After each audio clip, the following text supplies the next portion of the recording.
नमस्कार, मैं हरि। आप देख रहे हैं डिजिटल न्यूज झारखंड। तो चलिए जानते हैं झारखंड की प्रमुख खबरों के बारे में। इससे पहले आपसे छोटी सी निवेदन कि अगर आप चैनल में नए हैं तो चैनल को सब्सक्राइब अवश्य कर ले ताकि झारखंड की सभी ताजा तरीन खबरें सबसे पहले आपको मिल सके। तो चलिए शुरुआत करते हैं आज की पहली और बड़ी खबर से। जेएमएम लड़ेगी बिहार विधानसभा का चुनाव, जनवरी में कांग्रेस राजद से होगी बातचीत। दरअसल आपको बता दूं, झारखंड की सबसे बड़ी सत्तारूढ़ पार्टी जेएमएम 2025 में बिहार में होने वाले विधानसभा में किस्मत आजमाएगी। बिहार की 12 सीटों पर उम्मीदवार उतारे जाने को लेकर राजद कांग्रेस गठबंधन से दावेदारी करेगी। इसके लिए पार्टी बहुत जल्द कांग्रेस और राजद से बातचीत करेगी। बिहार में चुनाव लड़े जाने के पीछे पार्टी का तर्क है कि सीमावर्ती विधानसभा क्षेत्र में न केवल जेएमएम का जनाधार है बल्कि पहले भी वहां से विधायक रहे हैं।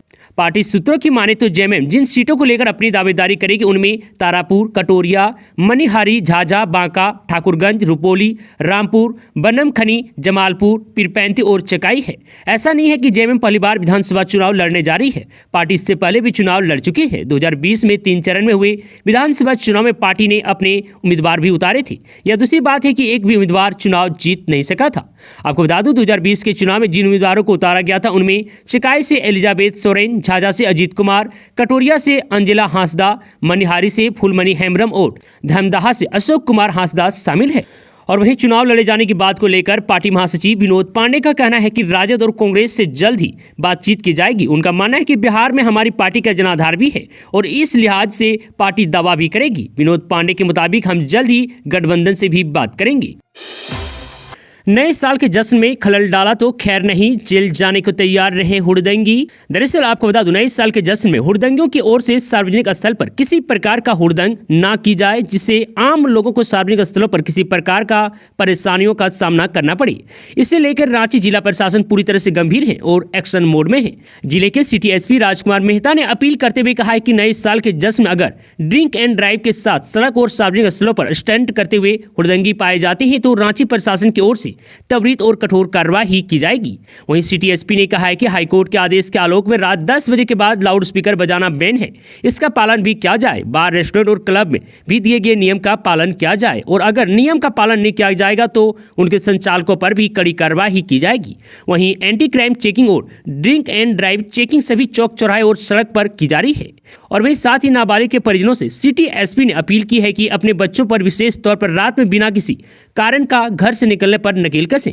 राजधानी रांची और उसके आसपास के पिकनिक स्पॉट की सुरक्षा को लेकर रांची जिला प्रशासन विशेष तौर पर गश्ती कराएगी और हुड़दंगियों पर भी सख्त निगाहें रखेगी। उनके पकड़े जाने पर कठोर कार्रवाई की जाएगी। सीएम हेमंत सोरेन बुधवार आने के आज जाएंगे सरायकेला खारसावां, गोलीकांड के शहीदों को देंगे श्रद्धांजलि। दरअसल आपको बता दूं, आगामी 1 जनवरी 2025 आने के आज शहीद दिवस के अवसर पर मुख्यमंत्री हेमंत सोरेन का सरायकेला जिले के खारसावां शहीद स्थल में आगमन और भ्रमण कार्यक्रम निर्धारित है। इस दौरान यातायात सुगम बनाए रखने और सुरक्षा सुनिश्चित करने के लिए जिला परिवहन पदाधिकारी द्वारा कुछ मार्गों पर वाहन की नो एंट्री लागू की गई है। सरायकेला बिरसा चौक से कोरसे मुंडा चौक तक 1 जनवरी की सुबह 5 बजे से रात 10 बजे तक, आमदा राज खारसावां से कोरसे मुंडा चौक तक, सीनी +2 हाई स्कूल रोड खारसावां तक, कुचाई से खारसावां कोरसे मुंडा चौक तक और रेडगांव से कोरसे मुंडा चौक तक सभी प्रकार के व्यावसायिक बड़े वाहनों का परिचालन पूर्णतः प्रतिबंध रहेगा। रात 10 बजे के बाद से वाहनों का आगमन पुनः शुरू हो जाएगा। 3 दिनों में करे छात्रवृत्ति का भुगतान, नहीं तो रुकेगा वेतन, चमरा लिंडा। दरअसल आपको बता दूं, कल्याण मंत्री चमरा लिंडा ने मंगलवार को मोहराबादी स्थित कल्याण कॉम्प्लेक्स में सभी जिलों के कल्याण पदाधिकारी, प्रोजेक्ट डायरेक्टर, ITDA तथा प्रमंडलीय उप निर्देशकों की साथ वीडियो कॉन्फ्रेंस के जरिए स्कूलों में अध्ययनरत विद्यार्थियों के बीच साइकिल तथा छात्रवृत्ति वितरण के कार्य प्रगति की जिलावार समीक्षा की। इस दौरान मंत्री चमरा लिंडा ने प्री मैट्रिक छात्रवृत्ति वितरण के मामले में रामगढ़ एवं कोडरमा जिला के प्रति नाराजगी जताई है। उन्होंने रामगढ़ एवं कोडरमा जिला के कल्याण पदाधिकारी को अगले 3 दिनों के भीतर छात्रवृत्ति राशि वितरण किए जाने का सख्त निर्देश दिया है। कहा कि छात्रवृत्ति वितरण मामले में जो पदाधिकारी कोताही बरतेंगे उनके विरुद्ध कार्रवाई की जाएगी।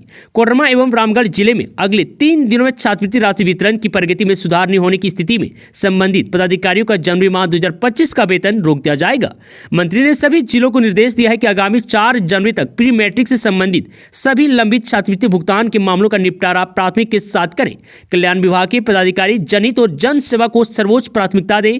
कल्याण विभाग के अंतर्गत काम करने वाले सभी यह समझे कि वे सामाजिक कार्य कर रहे हैं। उन्होंने कहा है कि पदाधिकारी सच समय नहीं बल्कि समाधान का रास्ता निकालें। नए साल का स्वागत, कड़ाके की ठंड से मौसम का खास तोहफा। दरअसल आपको बता दूं, झारखंड में अगले 48 घंटे के भीतर तापमान में 3 से 5 डिग्री सेल्सियस तक गिरावट की संभावना है। भारत मौसम विज्ञान ने यह जानकारी दी है। मौसम विभाग ने कहा है कि राज्य में नए साल के स्वागत की तैयारियों जोरों पर है और इसी बीच कुछ क्षेत्रों में घने कोहरे के साथ ठंडी हवाएं चलने की भी आसार है। रांची मौसम विज्ञान केंद्र प्रभारी अभिषेक आनंद ने बताया है कि अगले 5 दिनों तक मौसम शुष्क रहेगा और सुबह के समय कोहरा छाया रह सकता है। विशेषकर उत्तरी झारखंड में सुबह के समय घना कोहरा छाए रहने की संभावना है। आईएमडी ने मुख्यतः आसमान साफ रहने का पूर्वानुमान व्यक्त किया है, जिससे पूर्वी राज्य में और अधिक ठंड हो सकती है। झारखंड में न्यूनतम तापमान 11 डिग्री सेल्सियस से 14 डिग्री सेल्सियस के बीच बना हुआ। और वहीं आपको बता दें कि कोडरमा, चतरा, गढ़वा, लातेहार, पलामू, गुमला और रामगढ़ इन स्थानों पर 31 दिसंबर को न्यूनतम तापमान 11 डिग्री सेल्सियस दर्ज किया गया है। आईएमडी ने कहा है कि इससे पहले उत्तर पश्चिम भारत में पश्चिमी विक्षोभ के कारण राज्य में सामान्य से अधिक न्यूनतम तापमान दर्ज किया गया है, जिसके कारण बादल छाए रहे। हालांकि साफ आसमान के बीच तापमान में गिरावट दर्ज किए जाने की संभावना है, जिससे ठंड बढ़ेगी और खासकर कोहरे के कारण सुबह और अधिक ठंड महसूस होगी। सोशल मीडिया पर सत्ता पक्ष और भाजपा में छिड़ी जंग। बाबूलाल मरांडी ने सीएम हेमंत सोरेन से पूछे कई सवाल। दरअसल आपको बता दें, झारखंड में मुख्य विपक्षी दल भाजपा और सत्ता पक्ष के बीच सोशल मीडिया पर जंग छिड़ी हुई है। भाजपा प्रदेश अध्यक्ष बाबूलाल मरांडी सीधे तौर पर मुख्यमंत्री हेमंत सोरेन पर निशाना साध रहे हैं। उन्होंने सीएम हेमंत सोरेन का वीडियो जारी कर पूछा है कि परीक्षा कैलेंडर कब प्रकाशित होंगी, लंबित रिजल्ट कब निकलेंगी। जवाब में झामू ने भी एक वीडियो जारी कर बाबूलाल मरांडी से सवाल पूछा है। दरअसल आपको बता दूं कि कैबिनेट की पहली बैठक के बाद सीएम हेमंत सोरेन ने मीडिया से बात करते हुए कहा था कि राज्य में सभी रिक्त पदों पर नियुक्ति के लिए जेपीएससी, जेएसएससी समेत अन्य प्राधिकार 1 जनवरी 2025 से पहले परीक्षा कैलेंडर प्रकाशित करेंगे। साथ ही लंबित रिजल्ट भी प्रकाशित किए जाएंगे। इस पर बाबूलाल मरांडी ने पूछा है कि साल का अंतिम दिन भी बीतने को है, लेकिन अब तक परीक्षा का परिणाम या कैलेंडर जारी करने की कोई पहल नहीं की गई है। वहीं बाबूलाल मरांडी ने सीएम हेमंत सोरेन को टैग करते हुए लिखा है कि झूठ बोलने की भी कोई सीमा होती है। उन्होंने हेमंत सोरेन को सुझाव दिया है कि वे सीएम पद की गरिमा का सम्मान करते हुए प्रतियोगी परीक्षाओं का पारदर्शी क्रियान्वयन शुरू करें। बाबूलाल मरांडी के इस पोस्ट पर तरह तरह के कमेंट आ रहे हैं। कोई कैलेंडर की तस्वीर तो कोई 31 दिसंबर लिखकर डेडलाइन की याद दिला रहे हैं। और वहीं रितेश नामक एक शख्स ने लिखा है कि अभी मुख्यमंत्री साहब संपूर्ण ध्यान मैया समान योजना पर है। वहीं बाबूलाल मरांडी ने मुख्यमंत्री रोजगार सृजन योजना को भी फेल करार देते हुए सरकार को घेरने की कोशिश की है। उनका कहना है कि 2024-25 में गिरिडीह में 416 लोगों ने रोजगार के लिए आवेदन किया, लेकिन किसी का ऋण स्वीकृत नहीं हुआ। मुख्यमंत्री हेमंत सोरेन को टेक कर बाबूलाल मरांडी ने कहा कि कागजी घोषणाओं से जनता का पेट नहीं भरता है, सरकार को रोजगार के अवसर सृजित करने पर ध्यान देना चाहिए।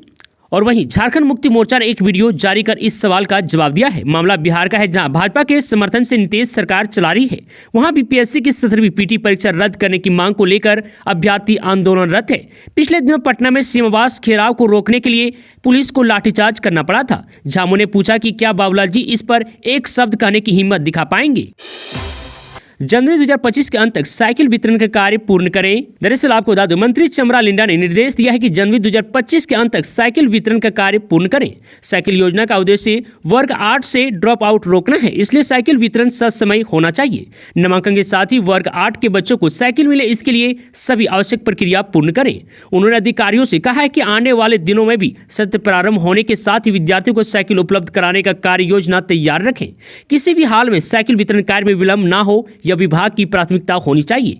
इस अवसर पर विभाग के सचिव कृपानंद झा एवं आदिवासी कल्याण आयुक्त अजय नाथ झा सहित अन्य पदाधिकारी उपस्थित थे।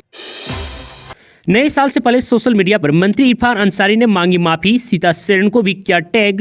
दरअसल आपको बता दूं, चंद घंटों के बाद नए साल 2025 की शुरुआत हो जाएगी। ऐसे में लोग नए साल को लेकर जश्न मनाने की पूरी तैयारी कर रहे हैं। अक्सर साल खत्म होने पर लोग एक दूसरे से गिला शिकवा भूलकर माफी मांगते नजर आते हैं। इसी बीच सोशल मीडिया पर झारखंड सरकार के स्वास्थ्य मंत्री इरफान अंसारी ने भी एक भावुक पोस्ट कर माफी मांगी है।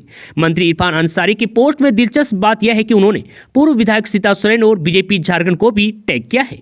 पोस्ट में इरफान अंसारी ने लिखा है कि समाप्त होते वर्ष में मेरे मन, क्रम और वाणी से किसी को भी ठेस पहुंची हो तो मैं हृदय से क्षमा चाहता हूं। आने वाले नए साल में आपकी हर मनोकामना पूरी हो। आपके और आपके पूरे परिवार को नए साल 2025 की ढेर सारी शुभकामनाएं। आपका भाई मंत्री इरफान अंसारी। 2 महीने के अंदर पैसा कानून लागू हो, झारखंड हाई कोर्ट का राज्य सरकार को आदेश। दरअसल आपको बता दूं, झारखंड हाईकोर्ट ने पैसा कानून को लेकर बड़ा फैसला सुनाया है। हाईकोर्ट ने राज्य सरकार को पैसा कानून को 2 महीने के अंदर लागू करने का आदेश दिया है। बता दें कि जस्टिस सुजीत नारायण प्रसाद और जस्टिस अरुण राय 29 जुलाई को ही फैसला सुना चुके हैं। 3 महीने बीत जाने के बाद यह न्यायिक आदेश सचिवालय पहुंचा है। बता दें कि पैसा कानून को चुनौती देने के लिए हाईकोर्ट में 3 याचिका दायर की गई है। हाईकोर्ट से मिले आदेश के बाद झारखंड जनजातीय सलाहकार परिषद का गठन किया जाएगा। आपको बता दूं, आने वाले जनवरी महीने में टीम का गठन किया जा सकता है। इसके बाद प्रस्ताव जनजातीय कल्याण विभाग द्वारा तैयार किया जाएगा। इस प्रस्ताव पर मुख्यमंत्री हेमंत सोरेन निर्णय लेंगे। वहीं पैसा कानून को लेकर बीजेपी ने राज्य सरकार पर निशाना साधा है। बता दूं कि भाजपा प्रदेश प्रवक्ता प्रतुल सहदेव ने कहा है कि हेमंत सरकार की कथनी और करने में बहुत फर्क है। प्रतुल ने कहा है कि पैसा कानून नियमावली बनकर तैयार है। मुख्यमंत्री हेमंत सोरेन के केवल हस्ताक्षर से इस कानून को धरातल पर उतारा जा सकता है, लेकिन अब तक केवल पैसा कानून के नाम पर हेमंत की सरकार ने आदिवासियों की आंखों में धूल झोंक रही है। उन्होंने कहा कि अब तो हाईकोर्ट ने भी फटकार लगाई है। शायद अब हाईकोर्ट के आदेश का पालन करते हुए राज्य सरकार पैसा कानून लागू